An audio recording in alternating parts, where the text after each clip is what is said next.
unwritten rule in your household that would seem bizarre to outsiders. In our house, we never celebrate birthdays on the actual day. Never. Not even opening a card. Everything must happen either the day before or after. This started when I was just a baby. My older brother Tommy was turning 6, and my parents threw him a huge party on his birthday. April 16th. They invited his whole kindergarten class, hired a clown, the works. Tommy was so excited he barely slept the night before. That morning, while helping set up decorations, my dad got a call. His mom, Tommy's grandmother, had passed away suddenly from a brain aneurysm. She was only 52. My parents had to cancel everything. Instead of birthday cake, my brother watched my dad cry for the first time. The clown showed up during the worst of it, honking his horn in our driveway while my father was sobbing on the kitchen floor. At the funeral, my mom's elderly aunt pulled her aside. "There's a reason we never celebrated birthdays on the actual day in our family," she whispered. Mom later told us the aunt explained that birthday celebrations on the exact date tempt fate. After the funeral, Tommy asked if birthdays were cursed now. The following year, they celebrated Tommy's birthday on April 15th instead. It became our thing. The rule seemed to work until my cousin Ellie decided it was stupid. On her 16th birthday, her best friend had an allergic reaction to the cake and had to be rushed to the hospital. Ellie joined our day before club after that. When I turned 10, I begged for a party on my actual birthday.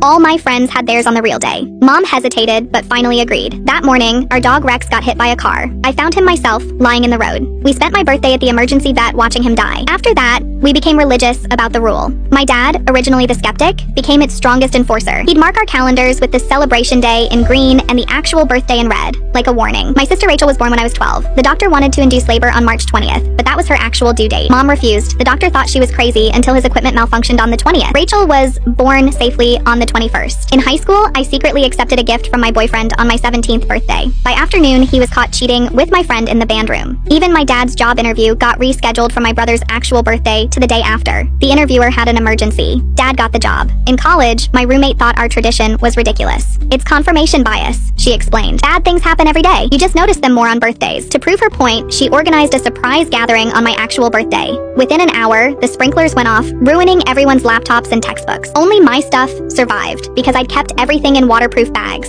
a habit from years of birthday paranoia. My roommate became such a believer that she called me years later when her son's birthday party was accidentally scheduled on his actual birthday. Even my psychology professor became curious after hearing my story. The day we were supposed to present our findings, his actual birthday. He broke his ankle that morning. I once took a job interview on my birthday. The power went out and I got trapped in an elevator for 3 hours. I didn't get the job. Then I met Daniel. On our third date, he asked when my birthday was. January 9th. I said, but I celebrate on the 8th. When he asked why, I told him everything. Instead of laughing, he nodded seriously and said, then January 8th it is. Last year, Daniel proposed on January 8th. We planned our wedding for June 14th, the day after his birthday. Yesterday, I found out I'm pregnant. Our baby's due date, April 16th, Tommy's birthday. I'm already scheduling an induction for April 15th.